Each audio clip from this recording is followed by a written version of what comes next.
بسم اللہ الرحمن الرحیم اللہم انک عفو کریم تحب العفو فاعف عنی۔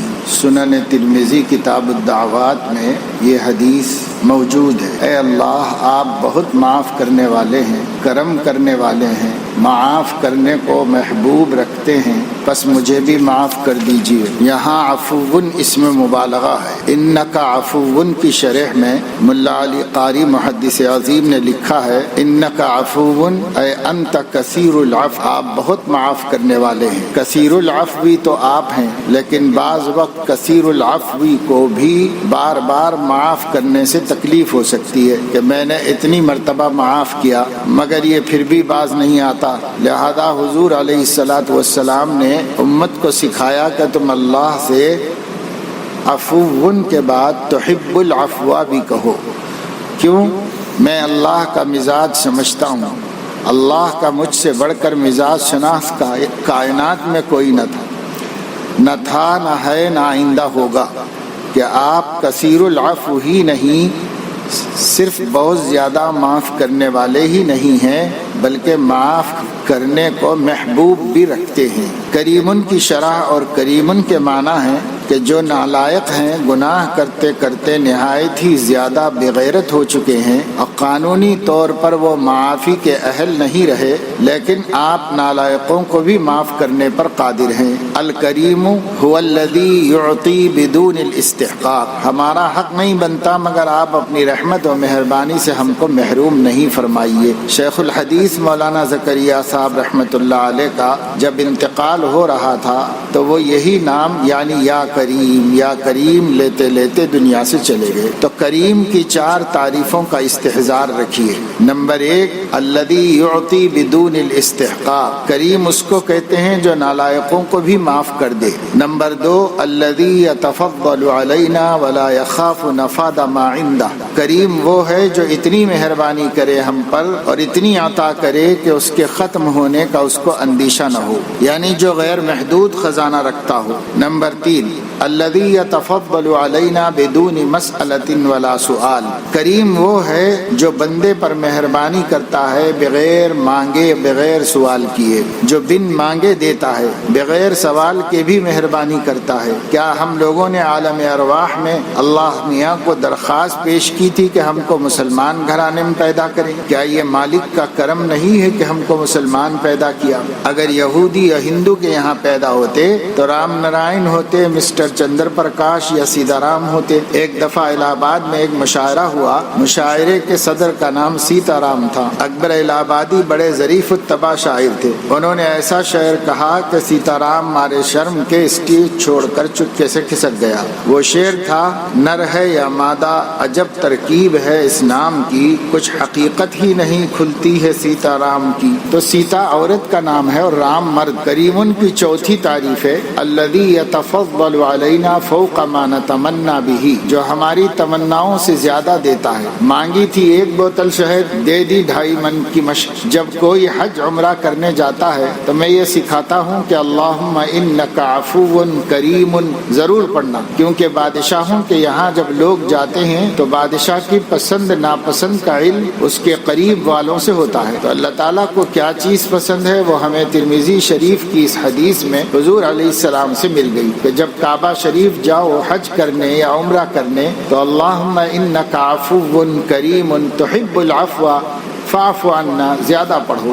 یہ اللہ کے دربار کی حاضری کے لیے بندوں کی طرف سے عجیب و غریب عظیم الشان تحفہ ہے۔ جو میرے خصوصی احباب ہیں وہ یہ نہ سوچیں یہ تو میں سن چکا ہوں، یہ شیطان کی بہت بڑی تلبیس ہے۔ شیخ اور مربی سے اضافہ علوم کی فکر مت کرو، اضافہ کیفیت احسانیہ لو کہ جو درد اس کے دل میں ہے وہ درد ہمارے اندر آ جائے۔ چاہے ایک مضمون کو 50 دفعے بیان کرے مگر ہر دفعہ اس کی کیفیت احسانیہ الگ ہوگی۔ تو شیطان بے وقوف بناتا لگتا ہے کہ یہ مضمون تو میں بہت سن چکا ہوں، لہذا اضافہ علم کا وسوسہ بھی نہ لاؤ، بس یہی سوچو کہ میرے مربی کے قلب کا درد دل اور کیفیت احسانیہ میرے قلب میں منتقل ہو جائے۔ علوم کی کمیات تو آپ مدرسوں سے ملتی ہیں، اللہ والوں اور ان کے غلاموں سے کمیات علمیہ نہیں کیفیات احسانیہ ملتی ہیں۔ مدرسہ ہمیں علم منزل دیتا ہے اور اللہ ہم کو بلوغ منزل یعنی منزل تک پہنچنا سکھاتا۔ مدرسہ ہمیں عالم منزل بناتا ہے، خانقاہیں اور اللہ والے ہمیں بالغ منزل بناتے ہیں، کیونکہ ہدایت کے دو مفہوم ہیں، اراءۃ الطریق اور ایصال المطلوب۔ تو مدرسہ ہمیں اراءۃ الطریق کرتا ہے اور اللہ والے ہمیں ایصال المطلوب کرتے ہیں، یعنی منزل تک پہنچا دیتے ہیں۔ تحب العفو کی شرح تو اللہم انک عفو کریم، اے اللہ آپ بہت کثیر العفو ہیں، کریم ہیں۔ آگے عجیب و غریب جملہ ہے، تحب العفو، بس یہ تحفہ ہے۔ بادشاہوں کے ہاں جاتے ہیں تو پوچھتے ہیں کہ بادشاہ کو کیا پسند ہے۔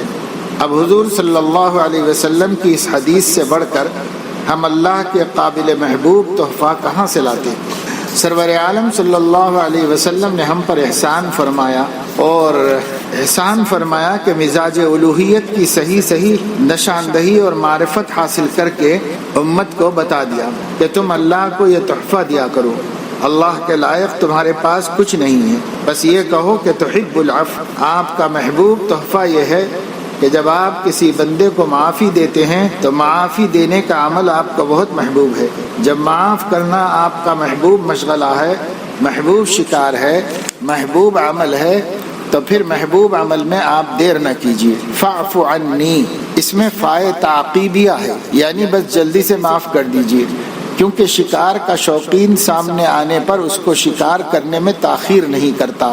تو اے خدا آپ بھی تاخیر نہ فرمائیے اور جلدی سے ہمیں معاف کر کے آپ اپنا محبوب عمل فرما لیں تاکہ ہمارا بیڑا پار ہو جائے۔ یہ بتاؤ کہ کوئی شخص ہرن کا شکاری ہو، جنگل میں جا رہا ہو کہ اچانک ہرن نظر آ جائے تو اسے خوشی ہوتی ہے یا نہیں؟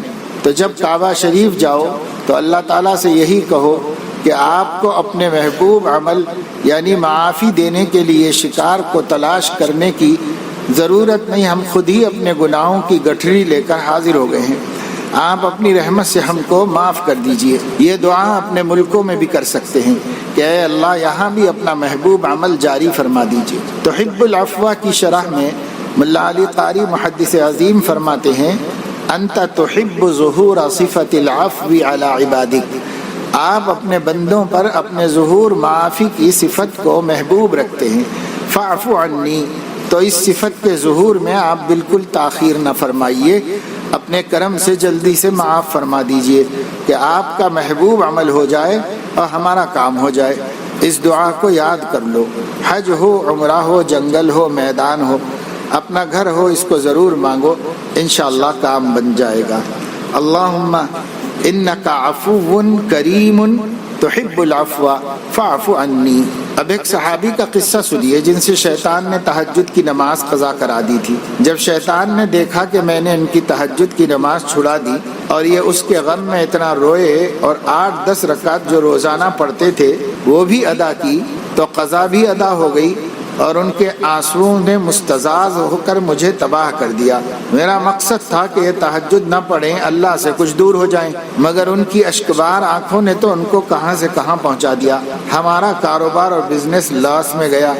لہذا دوسرے دن ابلیس انسان کی شکل میں آیا اور امیر المومنین حضرت معاویہ رضی اللہ عنہ کے بالا خانے پر پہنچ کر ان کے پیر دبانے لگا اور کہا، حضرت امیر المومنین اٹھ جائیے، تہجد پڑھ لیجئے۔ مولانا رومی نے یہ قصہ بیان کیا ہے۔ تو حضرت امیر المومنین نے ابلیس سے پوچھا کہ تم کون ہو؟ امیر المومنین کے گھر میں بالا خانے پر کہاں سے آ گئے، حالانکہ باہر چوکیدار موجود ہے؟ تو اس نے کہا کہ میں جہاں چاہتا ہوں چلا جاتا ہوں۔ تو فرمایا کہ تیرا نام کیا ہے؟ اس نے کہا میرا نام نہ پوچھیے، میں بہت بدنام ہوں۔ انہوں نے فرمایا کہ بتانا پڑے گا ورنہ ابھی ڈنڈے لگاتا ہوں۔ اس نے کہا میرا نام ابلیس ہے۔ تو فرمایا ظالم تو گناہ کی طرف لے جاتا ہے، مجھے تہجد کے لیے کیوں اٹھا رہا ہے؟ آج نیک کام کیسے کر لیا؟ اس نے کہا کہ حضور پہلے میں نیک کام ہی کیا کرتا تھا، پرانی عادت کبھی کبھی عود کر آتی ہے، کہا چکر باز مکار، اس میں تیری کوئی نہ کوئی بدماشی موجود ہے، بظاہر تو نیک کام کر رہا ہے لیکن تیری اس نیکی میں بھی کوئی بدی کوئی برائی پوشیدہ ہوگی، تجھے بتانا پڑے گا۔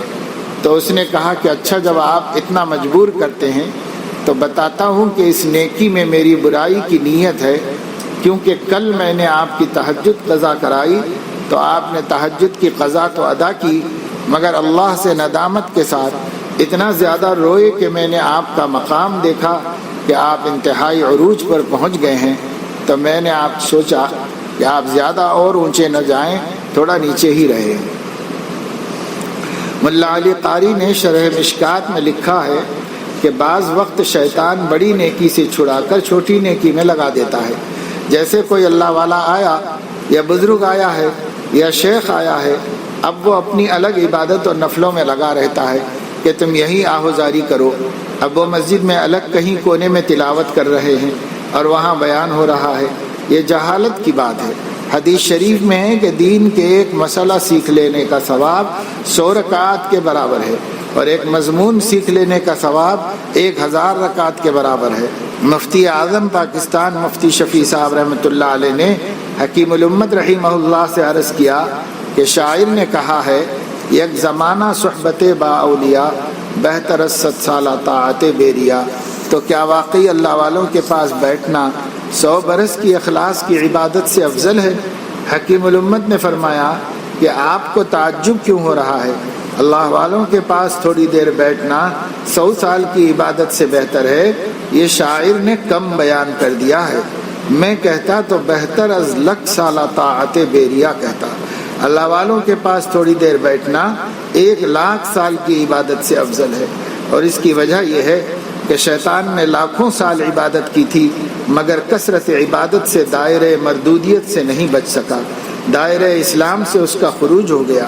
لیکن جو اللہ والوں کی صحبت یافتہ ہوتے ہیں تو خطائیں تو ان سے ہو سکتی ہیں مگر دائرہ اسلام سے ان کا خروج نہیں ہو سکتا، ان کا خاتمہ ایمان پر ہوتا ہے۔ حضرت نے اس کی اور کوئی دلیل نہیں لکھی، بس یہی شیطان والی مثال فرمائی، مگر مجھے اللہ تعالیٰ نے بخاری شریف کی حدیث میں اس کی دلیل عطا فرما دی۔ حدیث میں ہے من احب عبدا لا يحبه الا للہ، کہ جو شخص کسی اللہ والے سے صرف اللہ کے لیے محبت کرے گا اس کو حلاوت ایمانی ملے گی۔ یہ صغرا ہو گیا، اب کبرا سنیے، یعنی منطق میں 2 مقدمے اور ایک نتیجہ ہوتا ہے، اس لیے فرمانے کہ یہ صغرا ہو گیا۔ جو شخص کسی اللہ والے سے صرف اللہ کے لیے محبت کرے گا اس کو حلاوت ایمانی ملے گی، یہ ایک مقدمہ ہو گیا۔ مقدمہ تالی کیا ہے؟ حلاوت ایمانی کی شرح ملا علی قاری محدث عظیم فرماتے ہیں وقد ورد ان حلاوت الایمان اذا دخلت قلبا لا تخرج منه ابدا، جس کے قلب میں ایک دفعہ حلاوت ایمانی آ جائے تو پھر اللہ اپنے شاہی عطیے کو غیرت کی وجہ سے کبھی واپس نہیں لیتا۔ بادشاہوں کا مزاج یہ ہوتا ہے کہ جب عطیہ دے دیا تو واپس نہیں لیتے۔ ملا علی قاری فرماتے ہیں فیہ اشارۃ الی بشارۃ حسن الخاتمۃ، اس میں حسن خاتمہ کی بشارت ہے۔ تو جو کسی اللہ والے سے اللہ کے لیے محبت کرے گا اللہ اس کو حلاوت ایمانی دے گا اور حلاوت ایمانی کبھی واپس نہیں لے گا، بس اس میں دلیل موجود ہے کہ اس کا خاتمہ ایمان پر ہوگا۔ اسی طرح جو حسینوں سے نظر بچائے گا اور وہاں جو ہے ان کا نام بھی نہیں لے گا۔ بنگلہ دیش کی وزیر اعظم کا نام حسینہ ہے، اس لیے میں نام بھی نہیں لیتا ہوں۔ ملا کو تم کیا سمجھتے ہو؟ ملا ایسا بے وقوف نہیں ہوتا جتنا آپ لوگ سمجھتے ہو، لہذا میں وہاں احتیاط کرتا ہوں۔ پتہ چلا کہ CID دوڑی دوڑی گئی کہ یہ آپ کا نام لیتا ہے، ان کے لیے تو بس اتنا ہی کافی ہے کہ ایک ملا آیا ہے اور ہمارا نام لیا ہے۔ اسی طرح ہمارے ملک میں یعنی پاکستان میں اگر کسی چیز کو بے نظیر کہنا ہو تو ہم لا مثل لہو کہتے ہیں، اس لیے کہ یہاں وزیر اعظم بے نظیر ہے تو کہیں وہ اپنا نام لینے سے کوئی دوسرا مطلب نہ نکال لے، اس لیے یہاں لا مثل لہو کہتا ہوں۔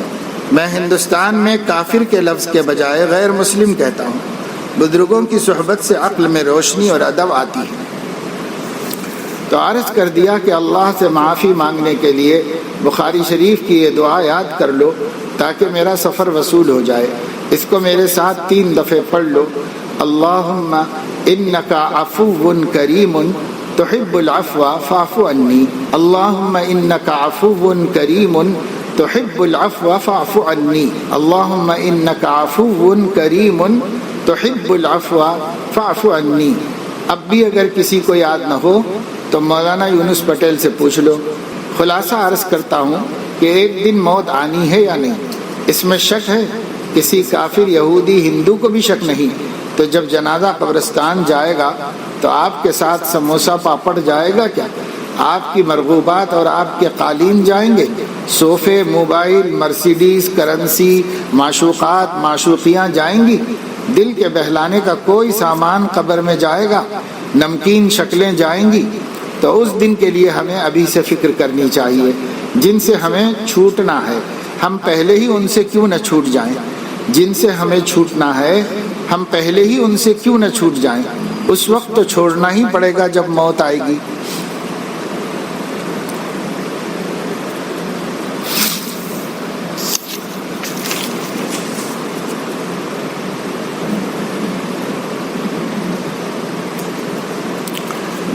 واللہ قسم کھا کر کہتا ہوں کہ دنیا میں جتنے عاشق مجاز ہیں یہ سب غدار اور بے وفا ہیں، انسانیت کا خون کرنے والے، آبرو انسانیت کو قبر میں دفن کرتے ہیں۔ کوئی عاشق مجاز میرے پاس آئے تو میں اس سے پوچھوں گا کہ جب شکل بگڑے تم کیوں بھاگے؟ تم نے اس سے آنکھ بھی نہیں ملائی۔ اگر دنیا میں محبت کوئی چیز ہے تو صرف اللہ کی ہے اور اللہ والوں کی ہے اور بیوی بچوں کی ہے، اور جو چیزیں حلال ہیں اللہ جہاں ہوگا وہیں سچائی ہوگی۔ اللہ کے لیے بیوی سے پیار کرو۔ اللہ والی محبت میں کتنی تیزی ہوتی ہے، کتنا مزہ آتا ہے۔ یہ اللہ والی محبت تو اتنی عظیم چیز ہے کہ جنت میں بھی اللہ تعالیٰ فرمائیں گے کہ میری جنت کی نعمتوں کو مت دیکھو، پہلے میرے عاشقوں سے ملو۔ فادخلی فی عبادی، کیونکہ یہ بندے حامل خالق جنت ہیں۔ جنت نعمت ہے اور یہ حامل منعم ہے، ان کے قلب میں میری ذات ہے۔ اور دنیا میں بھی جہاں کوئی اللہ والا پاؤ اس سے محبت کرو۔ جنت محبت ہمیں عرش کا سایہ دلائے گی۔ بخاری شریف کی حدیث ہے کہ جو 2 آدمی اللہ کے لیے آپس میں ایک دوسرے سے محبت کریں گے ان کو عرش کا سایہ ملے گا۔ اور ایک روایت میں ہے کہ اللہ تعالیٰ کا یہ اعلان ہوگا کہ کہاں ہیں وہ بندے جو دنیا میں میری وجہ سے آپس میں محبت کرتے تھے؟ تو اللہ والی محبت سے عرش کا سایہ ملے گا، اور جس کو عرش کا سایہ ملے گا وہ بے حساب بخشا جائے گا۔ اور یہ جو کچھ میں کہہ رہا ہوں اس پر میں خود بھی عمل کر چکا ہوں۔ مجھے بچپن ہی سے اللہ والوں سے اتنی محبت تھی کہ 3 سال تک میں مولانا شاہ محمد احمد صاحب پرتاپ گڑھی رحمہ اللہ کے یہاں عصر کے بعد سے لے کر 11 بجے رات تک رہتا تھا۔ پھر شاہ عبد الغنی رحمۃ اللہ علیہ کے ساتھ پھول پور میں۔ مولانا سلمان نے دیکھا ہے کہ پھول پور بالکل جنگل تھا اور میری جوانی کا عالم تھا، اور حضرت 70 سال کے بوڑھے تھے۔ کوئی نوجوان لڑکا اپنی جوانی ایک بوڑھے کے ساتھ گزار سکتا ہے، مگر جب حضرت اللہ کہتے تھے تو مجھے اتنا مزہ آتا جیسے دنیا سمٹ کر میرے شیخ کے قدموں میں آ گئی ہو۔ وہ اپنی ذات سے خود انجمن تھے، اگر صحرا میں تھے پھر بھی چمن تھے۔ یہ میرا شعر ہے اپنے شیخ کے بارے میں۔ کوئی اللہ والا کہیں مل جائے تو سمجھ لو کہ وہ اکیلا نہیں ہے، وہ حاصل 2 جہاں ہے، کیونکہ خالق 2 جہاں کو لیے ہوئے ہے، اور اس کے دل میں اللہ کی عبادت کا نور ہے۔ جب عبادت کا نور دل کے اندر بھر جاتا ہے تو قلب سے چھلکنے لگتا ہے۔ علامہ آلوسی سیماہم فی وجوہہم کی تفسیر میں فرماتے ہیں کہ صحابہ کے انوار قلب جب دل سے چھلک کر چہرے سے جھلکنے لگے اور آنکھوں سے ٹپکنے لگے تو اللہ تعالیٰ نے فرمایا سیماہم فی وجوہہم، ان کے چہروں پر ان کے باطن کے انوارات کی علامات موجود ہوتی ہیں۔ علامہ آلوسی نے سیما کی تفسیر کی ہے کہ سیما کیا چیز ہے؟ سیما ہوا نور یظہر علی العابدین یبدو من باطنہم علی ظاہرہم۔ سیما ایک نور ہے جو عبادت کرنے والوں کے جسم پر ان کے باطن سے ظاہر ہوتا ہے۔ جب باطن بھر جاتا ہے تو چھلک کر آنکھوں سے ٹپکنے لگتا ہے اور چہرے سے جھلکنے لگتا ہے۔ تفسیر موضح القرآن کے مصنف حضرت شاہ عبد القادر صاحب رحمۃ اللہ علیہ شاہ ولی اللہ کے بیٹے، جنہوں نے 14 سال میں تفسیر موضح القرآن لکھی، اور جس پتھر پر ہاتھ سے ٹیک لگا کر لکھتے تھے اس پتھر کو گڑا پڑ گیا تھا، تو کئی گھنٹے عبادت کے بعد جب وہ باہر نکلے تو ایک کتا بیٹھا تھا، اس پر نظر پڑ گئی۔ اس کتے کی یہ حالت ہو گئی کہ دلی میں جہاں جاتا تھا سارے دلی کے کتے اس کے پاس ادب سے بیٹھ جاتے تھے۔ یہ اللہ کا نور ہے، مخلوق کا نور نہیں ہے۔ قلب سے آنکھوں میں آیا اور آنکھوں سے کتے پر پڑا۔ آنکھوں کا نور شعاع بصریہ کے ساتھ ایک کتے پر پڑ گیا۔ حضرت حکیم الامت تھانوی رحمۃ اللہ علیہ فرماتے ہیں کہ کتوں کا مزاج یہ ہے کہ دوسرا کتا ان کے پاس چلا جائے تو بھونکنے لگتے ہیں، اور جب تک وہ کتا دونوں ٹانگوں کے بیچ میں دم نہ دبا لے، علامت شکست نہ پیش کرے، چھوڑتے نہیں ہیں۔ لیکن اس کتے کو اللہ نے وہ عزت دی کہ پوری دلی میں جہاں جاتا تھا سارے کتے اس کے سامنے باادب بیٹھ جاتے تھے، گویا کتوں کا پیر بن گیا تھا۔ اصحاب کہف کا جو کتا تھا قطمیر، اس کے لیے علامہ آلوسی نے لکھا ہے کہ چونکہ اللہ والوں کی نظر برابر اس پر پڑتی رہی تو وہ جنت میں جائے گا، تو جب اللہ والوں کی نگاہوں سے کتا جنتی بن سکتا ہے تو انسان کا کیا حال ہوگا۔ اب میں حکیم الامت کا ایک جملہ نقل کرتا ہوں، فرمایا کہ جن کی نگاہوں سے جانور بھی محروم نہیں رہتے تو انسان کیسے محروم رہے گا۔ تو اللہ کا شکر ہے کہ اختر پر 3 سال مولانا شاہ محمد احمد صاحب رحمۃ اللہ علیہ کی نظر پڑی، 17 سال شاہ عبد الغنی رحمۃ اللہ علیہ کی نظر پڑی، اور اب شیخ و مرشد مولانا شاہ ابرار الحق صاحب دامت برکاتہم کی نظر پڑ رہی ہے۔ حضرت جب کراچی آتے ہیں پھر میں گھر میں نہیں رہتا، جہاں حضرت جاتے ہیں میں حضرت کے ساتھ رہتا ہوں۔ ایک صاحب نے پوچھا کہ بھائی شیخ کے ساتھ کہاں تک جاؤ گے؟ میں نے کہا کہ کراچی سے خیبر تک، جب میرا شیخ بارڈر کراس کرے گا تب میں مجبور ہو کر رکوں گا۔ تو اہل اللہ سے محبت کرنا جنتی ذوق ہے، جنتی ہونے کی علامت ہے۔ اللہ فرمائیں گے کہ جنت میں جا تو رہے ہو لیکن فادخلی فی عبادی، پہلے میرے عاشقوں سے ملو، حامل نسبت الہیہ، حامل تجلیات الہیہ، حامل خالق جنت جو بیٹھے ہیں پہلے ان سے ملو۔ حوریں و جنت مخلوق ہے اور وہ خالق کو دل میں لیے بیٹھے ہیں، لہذا جنت کو بعد میں دیکھنا۔ میرے شیخ شاہ عبد الغنی رحمۃ اللہ علیہ فرماتے تھے کہ جنت مکان ہے اور اہل اللہ اس کے مکین ہیں، اور مکین افضل ہوتا ہے مکان سے۔ تو جب افضل اور فاضل 2 چیزیں ہوں تو پہلے افضل کو لیں گے، لہذا افضل کی ملاقات پہلے ہے۔ آپ سب لوگ دعا کرو کہ اللہ میری جان میں 1 کروڑ جانیں عطا فرما دے۔ میں خاموش رہتا ہوں مگر میرے دل پر کیا گزر جاتی ہے میں ہی جانتا ہوں۔ میں ذوف کی وجہ سے مجبوراً خاموش ہوتا ہوں، ورنہ میرا درد مجھے خاموش رہنے نہیں دیتا۔ حکیم الامت فرماتے ہیں کہ اصل میں دعوت اللہ کی مثال ایسی ہے جیسے کسی بہو نے اپنی ساس سے کہا کہ اماں جان جب میرا بچہ پیدا ہو تو جگہ دینا۔ نسبت اللہ کی مثال ایسی ہے جیسے کسی بہو نے اپنی ساس سے کہا کہ اماں جان جب میرا بچہ پیدا ہوگا تو جگہ دینا، تو ساس نے کہا کہ جب بچہ پیدا ہوگا تو تجھے جگانا نہیں پڑے گا بلکہ تو ایسا چلائے گی کہ سارے محلے کو جگا دے گی۔ تو فرمایا کہ جسے اللہ کی محبت کا درد عطا ہوتا ہے وہ خاموش نہیں رہ سکتا۔ میں اس وجہ سے خاموش رہتا ہوں کہ کچھ دیر آرام کر لوں ورنہ طبیعت زیادہ خراب ہو جائے گی۔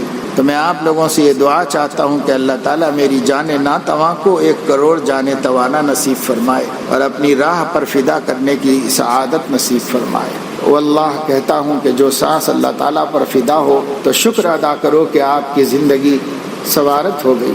خواجہ عزیز الحسن رحمۃ اللہ علیہ کا شعر ہے کہ اپنی آرزوؤں کو خاک میں ملا دو ورنہ یہ نہ سمجھو کہ آرزو خاک ہو گئی، اے بسا آرزو کے خاک شدہ، بلکہ سمجھ لو آج مٹی سوارت ہو گئی۔ اور خواجہ صاحب کا یہ شعر پڑھو، خاک میں کس نے ملایا یہ تو دیکھ، شکر کر مٹی سوارت ہو گئی۔ آپ خدا کے حکم سے نظر بچا رہے ہو، حسینوں کو نہیں دیکھ رہے ہو تو آرزو تو خاک ہو رہی ہے، مگر یہ تو دیکھو کہ کس کے حکم سے ایسا کر رہے ہو۔ دل کو ہر وقت شکستہ کرنا یہ بڑے نصیبے کی بات ہے، یہ نصیب دوستاں ہیں، یہ اللہ کے اولیاء کا نصیبہ ہے جو نظر بچا کر دل توڑتے ہیں مگر خدا کے قانون کو نہیں توڑتے۔ ورنہ آپ بتاؤ آپ کی شرافت عبدیت کا کیا تقاضا ہے؟ اللہ کے قانون کو توڑ کر حرام مزہ لوٹ لینا یا اپنا دل توڑ کر اللہ تعالیٰ کو خوش کر دینا؟ بندگی کی معراج اور حق تعالیٰ کی رضا کی کیا قیمت ہے؟ اب اگر اس زمانے میں کوئی کہے کہ صاحب بڑی اوریانی ہے کہاں تک بچیں، تو یہ بتائیے کہ اگر مٹھائی کی دکانیں زیادہ کھل جائے تو آپ کا کیا نقصان ہے؟ اوریانی زیادہ ہے تو حلوہ ایمانی کی فراوانی بھی تو ہے، اگر کثرت اوریانی ہے تو حلوہ ایمانی کی فراوانی ہے۔ نظر بچاؤ اور غم اٹھاؤ، ایسے دل پر جو ہر وقت غم اٹھائے گا اللہ تعالیٰ کو پیار نہ آئے گا، ایسے دلوں پر حق تعالیٰ کی تجلیات خاصہ کا نزول ہر وقت رہے گا۔ گزشتہ جمعے میں تو سفر میں تھا، اس سے پہلے میں نے آپ کو نسبت مع اللہ سے حضرت کے کچھ مواعظ و ملفوظات سنائے تھے، آج بھی یہی سنائے گئے ہیں۔ منشا یہ ہے کہ ہم اپنے آپ کو مضبوط کریں، اپنے دلوں کو مضبوط کریں، اور جب ایسے ماحولوں میں رہیں جن ماحولوں میں گناہوں کا شیوع ہو اور ہر طرف بے حجابی و بے پردگی ہو، عورتیں ننگے سر کھلے بدن موجود ہو، حتیٰ کہ بہت سے گھرانوں کے اندر بھی، نمازی گھرانوں کے اندر بھی، دیندار سمجھے جانے والے گھرانوں کے اندر بھی لڑکیوں کا لباس بہت ہی نامناسب لباس ہے۔ اس لیے انسان اگر کسی کے ہاتھ میں لیمبو کٹتا ہوا دیکھتا ہے تو اس کے منہ میں پانی آ جاتا ہے، حالانکہ نہ اس نے کاٹا، نہ اس نے سونگھا، نہ اس نے چوسا، کچھ بھی نہیں کیا، دوسرا شخص کاٹ رہا ہے لیمبو اور اس کے منہ میں پانی آ رہا ہے۔ یہ دیکھنے کا اثر قلب پر حسی طور پر بھی ہوتا ہے۔ جب حسی طور پر دل نے دیکھنے کا اثر ان چیزوں سے ہوتا ہے تو ایسے ہی وہ چیزیں جنہیں اللہ نے قلب کو رغبت عطا فرما دی ہے مگر حرام کر دیا ہے، یہ نامحرموں کی شکلیں ہیں۔ ان سے اللہ نے دل کو رغبت تو دی ہے، کیونکہ دل اچھی چیز کو اور حسین منظر کو دیکھ کے بہت خوش ہوتا ہے اور کریم منظر کو دیکھ کے رنجیدہ ہوتا ہے، اس لیے اس کی خواہش ترجیحی طور پر یہ ہوتی ہے کہ وہ حسین مناظر کو دیکھ۔ اللہ نے دل کی اس پیاس کو بجھانے کے لیے آنکھوں کے واسطے کچھ حسین مناظر کو، اچھے مناظر کو حلال کر دیا ہے اور کچھ مناظر کو حرام۔ آپ سینریز دیکھ سکتے ہیں، ہریالی دیکھ سکتے ہیں، کوئی پارک ہو اس پارک کے اندر درختوں کو، پھولوں کو دیکھ سکتے ہیں، اس سے اپنے آنکھ کی پیاس بجھا سکتے ہیں۔ آپ ماں باپ کو دیکھ سکتے ہیں، حلال رشتوں کو دیکھ سکتے ہیں اور اپنے آنکھ کی پیاس بجھا سکتے ہیں، لیکن جو حرام رشتے ہیں ان کو دیکھنا، یا سڑکوں پہ، بازاروں میں، راستوں میں، مسجد کو جاتے ہوئے، کچھ گھر میں ماں کے حکم سے سودا سلوف لینے کے لیے بازار جاتے آتے ہوئے، کسی کام سے کسی دوسرے کے گھر جاتے ہوئے، راستوں میں ہر طرف اس کے امکانات ہیں کہ نگاہیں خراب ہوں اور گندی و ناپاک ہو جائیں۔ اس لیے دل کو مضبوط کرنے کی ضرورت ہے، یہ طے کر لینے کی ضرورت ہے کہ اگر نفس کہتا ہے کہ دم نکل جائے گا تو میں بہت خوشی سے یہ دم نکال دوں گا تاکہ میں شہید راہ حق ہو جاؤں۔ اور لوگ اللہ تعالیٰ کے دین کی مدد میں جان دے دیتے ہیں تو میں اللہ کے دین پر قائم رہنے کی کوشش میں جان دے دوں گا، اور اس لیے ایسے مرنے سے ڈروں گا نہیں، بلکہ ایسے مرنے کو فخر سمجھوں گا کہ میری موت آ جائے گناہ سے بچنے کی غم میں، کہ گناہ سے بچنا پڑا اور ہارٹ اٹیک ہو گیا، بہت اچھا ہے، شہید راہ حق ہے، شہید محبت ہے، اللہ تعالیٰ کی محبت کا شہید ہے، تو کوئی غم نہیں، جان دی ہوئی اسی کی تھی۔ حق تو یہ ہے کہ حق ادا نہ ہوا، اگر ہم اللہ کے لیے اپنی جان بھی دے دیں تو ہم کیا حق ادا کریں گے اللہ تعالیٰ کی محبت کا، ان کی نعمتوں کا، ان کی عنایتوں کا۔ اس لیے بھائی یہ طے کرنا اور طے کر کے اپنے اپنے وطن کو اور اپنے اپنے گھر کو واپس ہونا ہے کہ جتنا وقت ہم سال بھر مدرسے کے ماحول میں گزارے ہیں مسجد کا ماحول یا مدرسے کا ماحول، یا استاد ہے یا درسگاہ ہے یا ساتھی ہیں، یا پھر نماز ہو رہی ہے یا سبق ہو رہا ہے یا تکرار ہو رہی ہے، تھک گئے سو گئے، تو بہت عافیت کے ساتھ یہ وقت سال بھر گزر گیا۔ لیکن 2 مہینے تعطیل ہوتی ہے، 2 مہینے کے اندر اتنی عافیت سے ہمارا وقت نہیں گزر سکتا۔ ہمارے لیے چوطرف معاصی اور جرائم اور گناہوں اور نافرمانیوں کے دروازے کھلے ہوئے ہوں گے۔ ہر طرف سے ہمیں اپیل کی جا رہی ہوگی کہ اپنی آنکھیں خراب کرو، اپنا دل خراب کرو، اللہ سے تعلق کمزور کر لو، اس کی دعوت چوطرف سے مل رہی ہوگی۔ ایسا ماحول ہوتا ہے، اس ماحول کو سدھارنے کی فکر بھی کرنا اور اپنے کو اس کے ضرر سے بچانے کی فکر بھی کرنا۔ عالم گھر جاتا ہے، پہلے بھی بتا چکے ہیں کہ حضرت مالک بن حویرث رضی اللہ تعالیٰ عنہ نوجوان تھے، 20 دن مدینے میں رہے تھے، جانے لگے تو حضور علیہ السلام نے فرمایا کہ جاؤ اور اس پر عمل کرتے رہو اور اپنے گھر والوں کو یہ باتیں سکھاؤ جو یہاں سیکھ کے جا رہے ہیں۔ تو طالب علموں کو لوٹ کر اپنے گھر میں جا کر اپنا علم پہنچانا چاہیے۔ جتنے دن گھر میں رہو کوشش کرو کہ اپنے گھر کے بچے قرآن مجید صحیح پڑھ رہے ہیں کہ نہیں پڑھ رہے ہیں، چھوٹے بہن بھائی ہوں یا بہن بھائی کے بچے ہوں گھر میں رہتے ہوں اور ان کو ابھی تک قرآن مجید صحیح سے پڑھنا آیا کہ نہیں آیا۔ اگر نہیں پڑھنا آیا تو لے کے بیٹھو، ان کو بٹھا کر کے نورانی قاعدہ پڑھاؤ، ان کو دینیات پڑھاؤ، ان کے سامنے ایمانیات کا ذکر کرو۔ یہ بڑا اچھا وقت ہے کہ جو آپ کے گھر کے خاندان کے بچے اسکول جانے والے ہیں، جاتے ہیں یا آئندہ شریک ہونے والے ہیں، ان بچوں کو ان 2 مہینوں میں روزانہ اپنے گھر میں لے کے بیٹھ کر قصص القرآن سناؤ، ان بچوں کو قصص الحدیث سناؤ، ان کو قصص الصحابہ، قصص الصحابیات سناؤ۔ ہندوستان میں جن اللہ والوں کی بدولت آج ہندوستان میں اسلام کا چراغ چمک رہا ہے، جل رہا ہے، آج بھی 1000 کوششوں کے باوجود یہ دیا روشنی دے رہا ہے، اس میں تیل کن بزرگوں کی قربانیوں کا ہے۔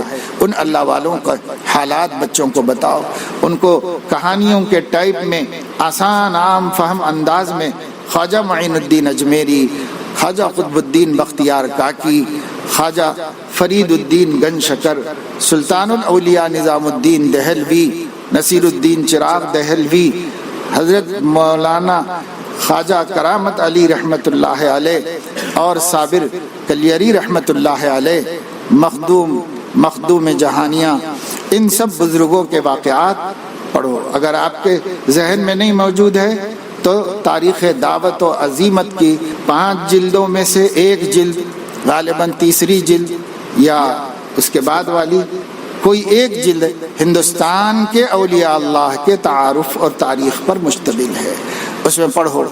اور قصص القرآن کے لیے تو مولانا حفظ الرحمن سوہاروی رحمۃ اللہ علیہ کی قصص القرآن موجود ہے اور قصص القرآن کی تلخیصات بھی موجود ہیں، تو کہیں سے لو۔ اور آپ میں جو اوپر کی جماعتوں میں ہیں اور جو فارغ ہو گئے ہیں، اور ان لوگوں کو تو براہ راست قرآن مجید میں سے ان واقعات کو لے کر سمجھانا۔ ایک واقعہ سورہ یوسف 20 واقعات پر مشتمل ہے، اس میں کا واقعہ ہے کہ چھوٹا چھوٹا واقعہ بنا کر اس واقعے کو سنانا، اور پھر اس میں جو ایمان و یقین کی بات ہے اس سے ان کا ایمان و یقین تازہ کرنا اور مضبوط کرنا۔ سب لوگوں سے کہہ رہے ہیں کہ لوگوں اپنی اولادوں کو ماحول بنا کر کے ایمان بچاؤ، ان کو توحید پر مضبوطی سے قائم کرو، اور آپ ماشاءاللہ دین کا علم حاصل کر رہے ہو اور اپنے گھر کے بچوں پر یہ محنت نہ کر سکو تو کیا فائدہ ہے۔ قوا انفسکم واہلیکم، اپنے آپ کو بچاؤ اور اپنے گھر والوں کو بچاؤ۔ اپنے گھر والوں پر یہ 2 مہینے غنیمت سمجھ کر ان بچوں کا ایسا ماحول بناؤ کہ پھر آپ آ جائیں مدرسہ پڑھنے کے لیے تو وہ بچے اور اپنے دین پر مضبوط ہو جائیں، سال بھر دین کے مطابق چلتے رہیں، پھر چھٹی ملے گی، پھر تازہ کرو گے سبق، پھر ان میں تدین بڑھے گا اور ان میں اللہ کا تعلق بڑھے گا۔ اس پر محنت کرو۔ 6 چیزیں ہیں، 6 چیزوں پر اپنے گھر والوں پر محنت کرو۔ احترام اور ادب سے بڑوں پر بھی کرو، اور شفقت اور پیار سے چھوٹوں پر بھی کرو، اور 6 چیزوں پر محنت کرو، اپنے گھروں میں، اپنے دوستوں میں، لوگ ملنے کے لیے آئیں، پرانے لوگ جو اسکولوں کالجوں میں پڑھ رہے ہیں اور آپ ان کے ساتھ کھیل چکے ہو، ان سے دوستی ہے، اب جاؤ گے تو ملاقاتیں ہوں گی ان لوگوں سے، تو ان کے ساتھ بھی وہی معاملہ کرو جو صحابہ کا تھا، اجلس بنا ساعتا نؤمن، بھائی تھوڑی دیر بیٹھو، ایمان کی باتیں کریں گے۔ فضول بکواسیں کرنے، ان کے ساتھ موبائل لے کے بیٹھنے، ان کے ساتھ سوشل میڈیا کی بکواس پر تبادلے خیال کرنے اور ان کے ساتھ غیر ضروری مباحث میں لگ کر اپنی عاقبت برباد کرنے کے بجائے وہاں پر ان کو لے کے ان کے ساتھ بھی ایمانی مذاکرہ کرو، دین کا مذاکرہ کرو، حضرت محمد صلی اللہ علیہ وسلم کے اچھے اچھے واقعات سناؤ، اس کا اثر ہوتا ہے، اس کا فائدہ ہوتا ہے اور نفع ہوتا ہے۔ جن کے قلوب صاف ستھرے ہوتے ہیں وہ اسے قبول کر لیتے ہیں۔ غیر مسلم بھی جب حضور علیہ السلام کے اچھے اچھے سچے سچے واقعات سنائے جاتے ہیں تو ادب احترام سے سنتے ہیں اور اس کا اثر قبول کرتے ہیں۔ یہ تو مسلمان ہیں، اس لیے ان پر محنت کرو۔ 6 چیزیں کیا ہیں؟ نمبر 1 معرفت رب، ایسے باتیں بتاؤ، ایسے قصے سناؤ جس سے اللہ تعالیٰ کو بچے پہچانے، اللہ تعالیٰ کی معرفت حاصل ہو، اللہ تعالیٰ کی پہچان ان کو ملے، ان کے ہونے کا یقین ملے اور ان کی طاقت، ان کی قوت، ان کے با اختیار ہونے، معبود برحق ہونے، الہ واحد ہونے کے عقیدے ان کو سمجھ میں آئیں۔ ایسے اللہ کی معرفت پیدا کرو ان کے اندر۔ اور نمبر 2 عظمت مصطفیٰ، حضرت محمد صلی اللہ علیہ وسلم کی محبت ان کے دل میں پیدا ہونے، عظمت پیدا ہونے، شکوک و شبہات دور ہونے اور عقیدت ان کے اندر پیدا ہونے کے واسطے واقعات سناؤ سیرت کے، اور ان واقعات کی روشنی میں ان کے دلوں کو نبی سے قریب کرو اور ان کے دلوں میں نبی کی محبت کی دیا جلاؤ، شمع روشن کرو۔ یہ نمبر 2۔ اور نمبر 3 عظمت قرآن، قرآن کریم بہت بڑی کتاب ہے، کتنی بڑی کتاب ہے، کتنی عظیم کتاب ہے، اور اس کتاب کو کے اندر کیا کیا کمالات ہیں، کیا کیا اس میں خوبیاں ہیں۔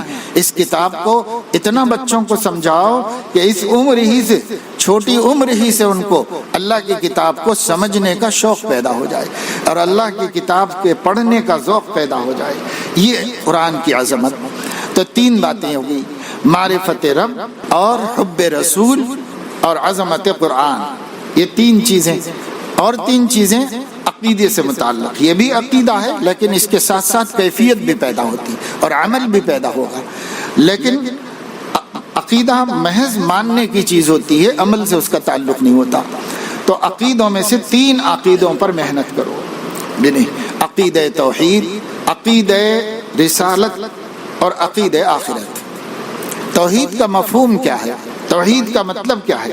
جتنا سمجھ میں آ جائے گا توحید کا مفہوم، شرک سے نفرت ہوتی چلی جائے گی۔ اس لیے شرک سے نفرت کرانے کے بجائے توحید کی عظمت پیدا کرو، توحید کی حقیقت سمجھاؤ۔ جب آ جائے گی خود بخود نفرت ہو جائے گی شرک سے۔ شرک کو توحید قبول ہی نہیں کر سکتا۔ جب دل میں توحید جاگزی ہو جائے گی تو شرک کو ریجیکٹ کر دے گی۔ کہیں سے پیشکش کرو، کتنا قیمتی پیشکش کرو، اگر جس کو توحید کی لذت مل گئی ہے، حقیقت سمجھ میں آ گئی ہے، 10 کروڑ دے کر 1 مرتبہ زبان سے شرک کروانا چاہے تو شرک کا کوئی بولنے کے لیے بھی تیار نہیں ہوگا۔ کروڑوں کو جوتیوں میں سمجھے گا، اس کی کیا اہمیت ہے، میرے پاس توحید ہے۔ تو توحید بڑی چیز ہے۔ دل دارم جواہر پارے عشق است تحویلش، کہ دارت زیر گردوں میر سامانے کی من دارم۔ اتنا توحید۔ نمبر 2 عقیدہ رسالت، حضرت محمد صلی اللہ علیہ وسلم کو رسول کیوں کہا جاتا ہے اور وہ رسول کیسے ہیں، کس وجہ سے ہیں، اور رسالت کا مطلب کیا ہوتا ہے، اور جو رسالت ہے اس کی ہمیں کیوں ضرورت ہے اور کتنی سخت ضرورت ہے، اس کے اوپر روشنی ڈالنا، سمجھانا ان کے فہم کے مطابق، ساتھیوں کو ساتھیوں کے فہم کے مطابق، چھوٹوں کو چھوٹوں کے فہم کے مطابق، بڑوں کو ان کے فہم کے مطابق ان کے سامنے یہ باتیں رکھنا۔ اور نمبر 3 عقیدہ آخرت۔ دنیا میں جتنے جرائم ہوتے ہیں آخرت کا استحضار نہیں ہونے کی وجہ سے ہوتا، اور دنیا میں جہاں تقویٰ ملے گا وہ آخرت کے استحضار کی وجہ سے ملے۔ تو معصیت سے پاک زندگی عقیدہ آخرت کی مضبوطی کی بنیاد پر بند، اور معصیتوں کے اندر مبتلا زندگی عقیدہ آخرت کے کھوکھلے ہونے کی وجہ سے پیدا ہوتی ہیں اور غفلت آتی ہے۔ تو یہ 6 باتیں، ان 6 باتوں کو اپنے ذہن میں یا اپنی ڈائری میں نوٹ کرو اور یہ طے کر کے جاؤ کہ یہ وقت ہم اللہ کی نافرمانیوں میں گزارنے کے بجائے یہ 6 چیزوں پر اپنے خاندان پر محنت کریں گے، اپنے دوستوں پر محنت کریں گے۔ محلے میں کوئی لوگ دینی مدرسے کے طالب علم ہیں، عزت و عظمت و محبت سے ملتے ہیں تو ان تک بھی پیغام پہنچائیں گے اور ان کے دل کو بھی اللہ سے جوڑیں گے۔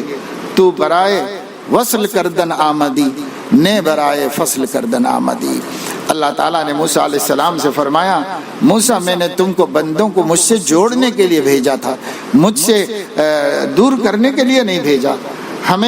ہم بھی وارثین انبیاء ہیں، ہمارا کام بھی بندوں کو خدا سے جوڑنا ہے، ہم سبب نہ بنے خدا سے کٹنے کا۔ اس لیے بھائی طے کرنا اور اللہ سے ارتباط مانگو، ربط مانگو اللہ سے، وہ ربط جو اصحاب کہف کو لاکھوں مشرکوں کے مقابلے میں، مشرک بادشاہ کے مقابلے میں، مشرک فوج کے مقابلے میں توحید کا گن گانے کی ہمت دے دی تھی، اس کو اللہ نے ایک ربط خفی قرار دیا ہے۔ وَرَبَطْنَا عَلَى قُلُوبِهِمْ إِذْ قَامُوا فَقَالُوا رَبُّنَا رَبُّ السَّمَاوَاتِ وَالْأَرْضِ لَن نَّدْعُوَ مِن دُونِهِ إِلَٰهًا لَقَدْ قُلْنَا إِذًا شَطَطًا هَٰؤُلَاءِ قَوْمٌ اتَّخَذُوا مِن دُونِهِ آلِهَةً لَوْلَا يَأْتُونَ عَلَيْهِم بِسُلْطَانٍ بَيِّنٍ۔ ہے کوئی دلیل تو لا کے بتائیں شرک کے جواز کی کوئی دلیل نہیں، اور جب نہیں ہے تو یہ جھوٹ ہے اللہ پر۔ ومن اظلم ممن افترى علی اللہ کذبا، اللہ پر تہمت لگانے والے سے بڑھ کر جھوٹا ظالم کون ہو سکتا ہے؟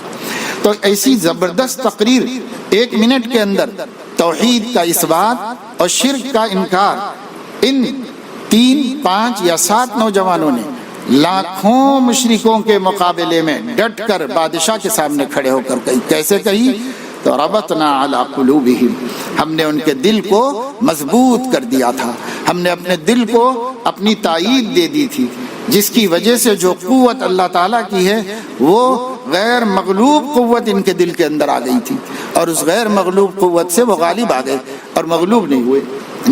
وَلِيَرْبِطَ عَلَى قُلُوبِكُمْ وَيُثَبِّتَ بِهِ الْأَقْدَامَ، ہمارے قدموں کی ثبات کا سبب، استقامت کا سبب وہ ربط ہے جو اللہ کی طرف سے ہمیں ملتا ہے۔ تو اس کو دعا میں مانگتے رہو۔ اللہ جو آپ نے بدر والوں کے قلوب کو ربط عطا فرمایا تھا، جو آپ نے کہف والوں کے قلوب کو ربط عطا فرمایا تھا، وہ ربط خفی ہمارے قلب کو بھی عطا فرما دیجئے، تاکہ ہمارا یہ وقت جو عوام الناس کے درمیان میں گزار رہے ہیں، گناہوں کے ماحول میں گزار رہے ہیں، ہم متاثر نہ ہوں، مؤثر ثابت ہوں، یعنی ہم اپنا اچھا اثر ان پر ڈال سکیں اور ان کا برا اثر قبول نہ کر سکیں۔ اس طرح اللہ سے مانگ کر اور احتیاط کے ساتھ دامن تقوی بچا کر، ڈرتے ہوئے، توبہ کرتے ہوئے، نئے عزائم، روزانہ نئے عزائم کے ساتھ صبح کرتے ہوئے، شام کرتے ہوئے وقت گزارو گے تو انشاءاللہ پشیمانی نہیں ہوگی، پچھتانا نہیں پڑے گا۔ اس لیے اس کی طرف توجہ کریں اور کمائی ہوئی دولت کو ضائع نہ کریں۔ اللہ تعالیٰ اپنے فضل و کرم سے سب کو توفیق عمل نصیب فرمائے۔